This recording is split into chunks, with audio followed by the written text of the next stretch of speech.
ನಂದಿಗೂಡಿನ ಕೂಲಿ ಕಾರ್ಮಿಕರಾಗಿದ್ದ ತೇಜಮ್ಮ ಸಿದ್ರಾಮ್ ಕಟ್ಟಿಮನಿ ಕಲ್ಲೂರು ಇವರು ಪ್ರವೃತ್ತಿಯಾಗಿ ಸಮಾಜ ಸೇವೆ ಮತ್ತು ಧಾರ್ಮಿಕ ಕಾರ್ಯದಲ್ಲಿ ತನು ಮನ ಧನದಿಂದ ಶ್ರಮಿಸುತ್ತಿದ್ದಾರೆ. ಅದರಲ್ಲೇ ಶಾಂತಿ ನೆಮ್ಮದಿ ಕಾಣುತ್ತಿದ್ದಾರೆ.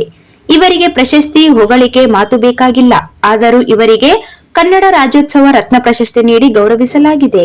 ಇವರು ಮೊದಲು ಶ್ರೀ ಬಸವೇಶ್ವರ ಮಹಿಳಾ ಸ್ವಸಹಾಯ ಸಂಘ ನೋಂದಣಿ ಮಾಡಿಕೊಂಡು ನಂತರ ಉದ್ಯೋಗ ಖಾತ್ರಿ ಕೆಲಸವನ್ನು ಹೊಸದಾಗಿ ಬಂದಾಗ ಜನರಿಗೆ ಸಂಪೂರ್ಣವಾಗಿ ಪರಿಚಯಿಸಿದ ಕೀರ್ತಿ ತೇಜಮ್ಮ ಸಿದ್ರಾಮ ಕಟ್ಟಿಮನಿ ಕಲ್ಲೂರು ಇವರಿಗೆ ಸಲ್ಲುತ್ತದೆ.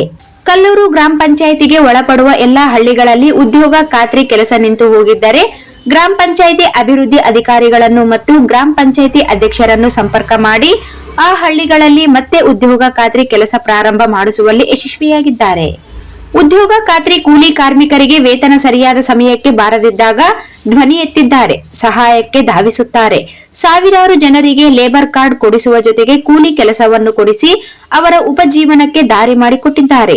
ಇವರ ಬಡವರ ಬಗೆಗಿನ ಕೆಲಸ ನೋಡಿ ಬೀದರ್ ಜಿಲ್ಲೆಯ ಏಕೈಕ ಸಂಸ್ಥೆಯಾದ ವೀರ ಕನ್ನಡಿಗರ ಸೇನೆ ವಿಶ್ವ ಕನ್ನಡಿಗರ ಸಂಸ್ಥೆ ಕರ್ನಾಟಕ ರಾಜ್ಯ ಜಿಲ್ಲಾ ಘಟಕ ಬೀದರ್ ಇದರ ಅಧ್ಯಕ್ಷರಾದ ಸುಬ್ಬಣ್ಣ ಕರಕನಹಳ್ಳಿ 69ನೇ ಕರ್ನಾಟಕ ರಾಜ್ಯೋತ್ಸವ ರತ್ನ ಪ್ರಶಸ್ತಿಯನ್ನು ನೀಡಿ ಗೌರವಿಸಿದರು.